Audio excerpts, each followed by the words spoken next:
हिंदू राष्ट्र हुआ करते थे 13 देश, लेकिन आज हिंदू धर्म का यहाँ नामो निशान नहीं है। इसीलिए लोगों को जागरूक करने के लिए इस वीडियो को पूरा देखें और शेयर जरूर करें। नंबर 13, अफगानिस्तान। गांधार और कंबोध प्राचीन काल के राज्य थे जहाँ हिंदू राजा राज्य करते थे। उसके बाद यहाँ पारसी और बौद्ध धर्म के राजाओं ने शासन किया, लेकिन बाद में इन जमीनों को मिलाकर अफगानिस्तान बना। इस देश ने अपना राष्ट्र धर्म इस्लाम बना लिया और अफगानिस्तान में आज तक लोग कभी खुश नहीं रह पाए हैं। नंबर 12 है पाकिस्तान। साल 1947 में पहले भारत का ही हिस्सा था और सिंध के नाम से जाना जाता था, लेकिन बाद में ये अलग देश बना जिसमें पंजाब, मुल्तान, पेशावर, बलूचिस्तान आदि भाग मिले। पाकिस्तान ने अपने देश का धर्म इस्लाम रखा। आज भारत का सबसे बड़ा दुश्मन यही है और आतंक की फैक्ट्री चलाता है। नंबर 11 है बांग्लादेश। साल 1947 में भारत के विभाजन के बाद बंगाल से कटकर पूर्वी पाकिस्तान बना। 1949 में आवामी लीग की स्थापना हुई। इसका उद्देश्य पूर्वी पाकिस्तान को संयुक्ता दिलाना था। 1971 शेख मुजीब और अवामी लीग ने 26 मार्च को स्वतंत्रता की घोषणा कर दी और नए देश का नाम रखा बांग्लादेश। नंबर 10, नेपाल।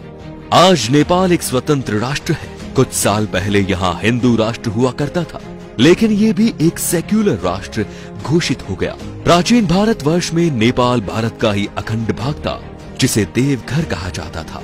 इसी देश में भगवान श्री राम की पत्नी सीता, जिनका जन्म स्थल मिथिला में स्थित है। नंबर 9, भूटान। प्राकृतिक सुंदरता से भरपूर भूटान भी कभी भारतीय महाजनपदों के अंतर्गत एक जनपद था और अखंड भारतवर्ष का हिस्सा था। भूटान संस्कृत के शब्द भूतान से बना शब्द है। नंबर 8, तिब्बत।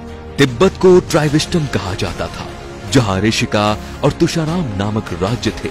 आज चीन द्वारा कब्जा किया हुआ ये देश भी भारतवर्ष का अभिन्न अंग था। तिब्बत में पहले हिंदू फिर बाद में बौद्ध धर्म का प्रचार हुआ और ये बौद्धों का प्रमुख केंद्र भी बन गया। Number 7, Myanmar. म्यांमार को प्राचीन भारतवर्ष में ब्रह्मदेव के नाम से जाना जाता था। ये देश प्राचीन काल से ही भारत का ही उपनिवेशक रहा है।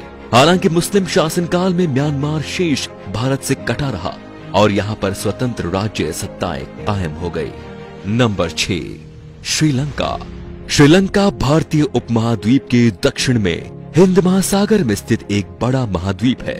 ये भारत के चोल और पांड जनपद के अंतर्गत आता था।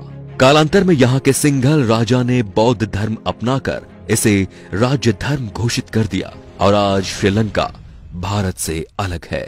Number 5, Malaysia. मलय प्राय द्वीप का दक्षिणी भाग मलेशिया देश के नाम से जाना जाता है। इसके उत्तर में थाईलैंड, पूर्व में चीन का सागर और दक्षिण और पश्चिम में मलक्का का जलडमरू मध्य है। उत्तर मलेशिया के बूजांग घाटी तथा मरबाक के समुद्र किनारे के पास पुराने समय के अनेक हिंदू तथा बौद्ध मंदिर आज भी है। मलेशिया अंग्रेजों के गुलामी से 1957 में मुक्त हुआ। वहां पहाड़ी पर बटुकेश्वर का मंदिर है, जिसे बातू गुफा मंदिर कहते हैं। पहाड़ी पर कुछ प्राचीन गुफाएं भी हैं।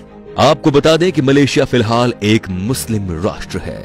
Number 4, Singapore. प्राचीन काल में भारत के इस हिस्से का नाम सिंहपुर था, जो आज सिंगापुर हो गया है।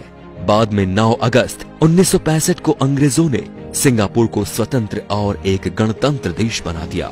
Number 3, Thailand.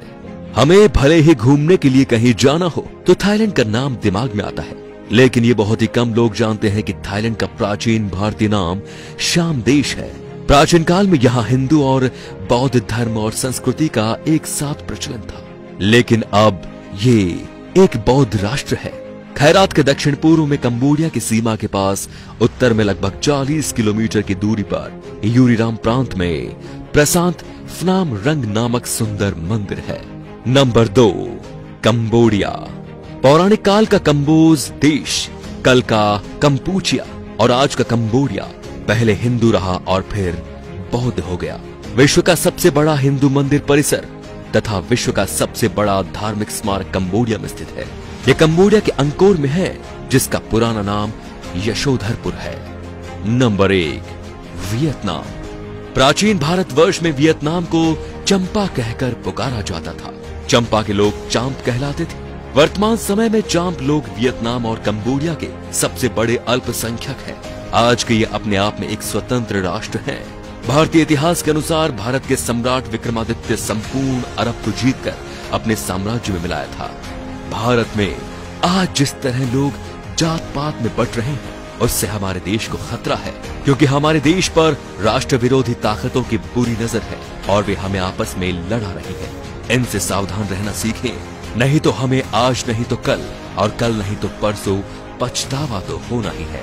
तो दोस्तों, इस वीडियो को आग की तरह फैला दीजिए ताकि पूरा हिंदुस्तान सावधान हो जाए। Thank you.